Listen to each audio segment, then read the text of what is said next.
Hi, today I'm going to share with you an experience that I've had with Macy's, a retailer with which I've had a long-term relationship for over 3 decades. I am trying to get clarification as to why I am no longer able to place and receive orders. I am a long-time Macy's customer. Macy's was actually my first credit card that I got when I was in college. And I'm a loyal shopper. It's the only department store that I would say that I still consistently shop in. A few years ago, they started offering online ordering. So that just took my sales purchases astronomical. And even during the pandemic, I would order, and then even when the store was closed, I wouldn't be able to return. So as I said, I order a lot. I even order for my family members. So I order a lot, I return a lot, but I keep way more than I return. On March 26th, I received an email from them, and the email indicated that I had it referenced an order that I had made on February 5th, and it said that I had requested a refund and a resend. Well, the way I interpret the email, that I had requested a refund and resend of this particular order, and upon their review, they felt that there were excessive claims being made from my address for not receiving items. So when I called, and the reason that I knew I was not able to order is because on March 27th, I tried to order some shirts and I got a canceled email. And I was reading the email and I was talking to a family member and I was like, wait a minute, this says call the fraud department, as if someone's trying to use my account. I said, it doesn't say that it's out of stock. So when I called, I was connected to a customer service rep. We had a language barrier, and I said, can you please just transfer me to customer service in the States? So they transferred me stateside, and I spoke with someone named Amadou. And Amadou was the one and he was located in Ohio. Amadou was the one that pointed out to me, he said, they're referencing a specific order number, which I just didn't pick up on it before. So I went back through my order history. I ordered 3 Michael Kors watches. The style is called Charley, 2 yellow and 1 red. And after I ordered it, I received, your phone spies on you. So after I ordered, an advertisement popped up, and I was talking to my sister-in-law, and she was like, I think this is the same watch you just ordered. And she said, it's significantly different. So I said, okay. Macy's wouldn't price match. So I was like, well, no problem. I'll just return it when it comes. So I ordered the watch from an alternate vendor. When the watches came in, I ordered on February 5th, delivered on around February 10th. That Sunday, February 14th, I returned them to a Macy's brick and mortar store, because you have the option to return or to mail it back. During the pandemic, I mailed back. Excessive delays with the mail. So anyway, I returned it with no problem. The associate was like, why are you returning these? I was like, oh, I love the watches. I said, but I found them significantly cheaper and Macy's won't price match. So no problem. The amount is on my statement. I returned with a receipt. So that's what they are telling me in the email that they sent me on March 26th was the trigger.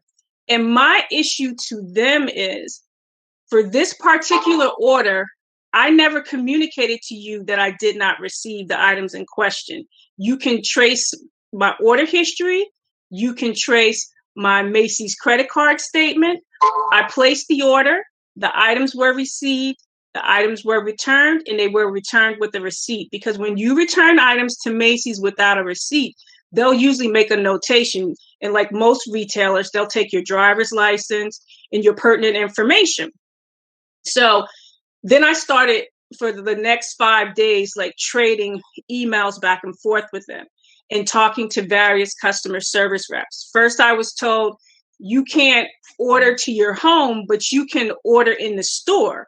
So I went to the store, and I go to a particular location so much, they even know me. So I'm explaining to the associate, I was like, I need to place an order because they're telling me I can't place an order online, and I'm waiting for someone to get back to me to specifically tell me why I can't. I said, because what they're referencing is not true. The associate tried to place the order wouldn't go through. So if I'm placing an order from my individual account, it will not process. It'll process, and then I get a cancellation notice. And each time when I would send an email for the next 5 days, from March 26th to March 31st, well, really 6 days, they would always tell me the same thing, referencing this one order number from February 5th. Now, have I contacted Macy's if I did not receive an item? Yes, I have. And even during the pandemic, I had to mail items back. Understandably, we were in a precarious situation. I lost my dad during the pandemic, so the lead time was longer to receive items and to return items. But my specific issue is the order that you're referencing was never communicated to you that I didn't receive it. I never contacted you to say, please resend me this order as if I had not received it. And if they had audited the trail, I used to be an auditor. If they had audited the trail, they would see that there was no issue with that order number. Other than that, for me as a consumer, it's my goal to pay the lowest price possible. And I understand that Macy's is a for-profit organization. So you offer a price point. I am not obligated to keep any item as long as I'm within your return period. So that's the item that I returned, and that's the order number that was referenced on the email that I received. So for my purposes, like I said, I'm a long-time Macy's customer. I'm the one who does the primary shopping for my family. So I shop a lot. Do I have a lot of orders? A lot of, and the thing is, when I was talking to Amadou that Saturday, he was like, well, this is from February 5th. He goes, how many orders have you placed since then? I was like, look at my order history. I said, sometimes I will order daily. I said, so I don't know what the stopgap was for why it finally kicked in on March 27th, but I actually placed the order on March 26th that was delivered to me. So I can use my card in the store with no problem. So, but my issue is, if you're going to take away my ordering privileges with the ability to have deliveries made to my home, one, you need to speak specifically to what order it is that precipitated this change.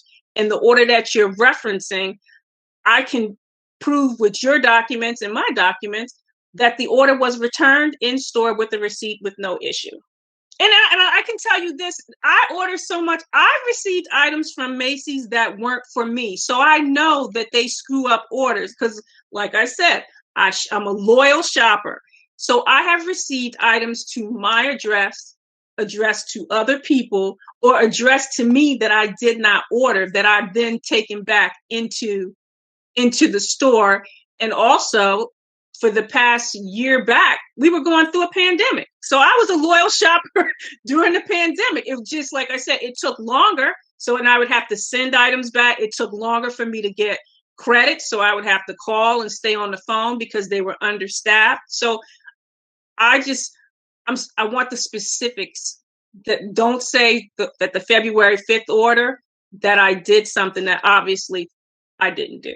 The optimal solution is to reinstate my ordering privileges.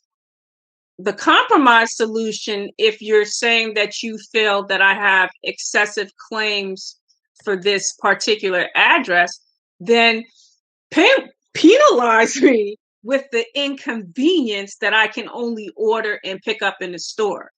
Because if I order and pick up in the store, then that means I have to leave.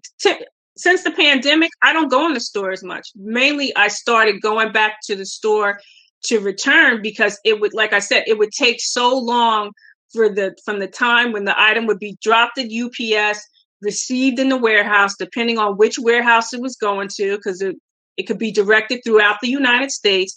And if that particular region was having a COVID outbreak, of which is understandable. They wouldn't have as much staff there, so it could take longer. So sometimes I would have to actually call to say, listen, online it says that you received this item, you still haven't credited my account. And they would apologize and say, okay, I'm going to have someone specifically confirm that it was received, because I do see online that we did get it. We probably just haven't, taken the next step to log it into the system. So yes, the optimal solution is for me to be able to order and receive the items at my home address. The compromise is you can order, but you have to pick up in the store. Because I even tried that a few weeks ago. My sister-in-law, she's like, are you still suspended? I was like, I think so. She's like, okay, I want this perfume. So, with the girls homeschooling, she doesn't get out as much. She goes, see if they'll allow you to order. I said, let me see if I can order and send it to the store. So again, process the order. It goes through, and then I get an email to say your order is canceled. So yes, that's the solution I want. I want my ordering privileges reinstated the way they were before. And if there's a particular order that they need me to speak to, as what they referenced in here that I have spoken to, I never requested that they resend me that order saying I didn't get it. I ordered, I received, and I returned it into a brick and mortar store, and I received the credit.